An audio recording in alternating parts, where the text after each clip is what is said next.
Beautiful sandwich. What's up, guys? This is Paulie from Uncle Paulie's Deli, and this is how we truff. Truff.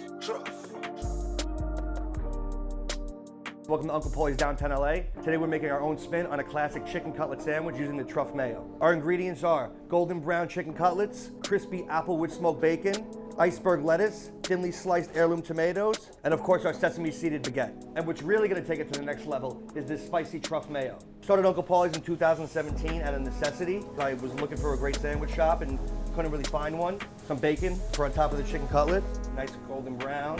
All right, let's start putting this bad boy together. We'll add the TRUFF Mayo to the bread. Beautiful, you can smell that TRUFF Mayo. It's really gonna take this sandwich to the next level. Top it over with some tomatoes. Beautiful, that looks good.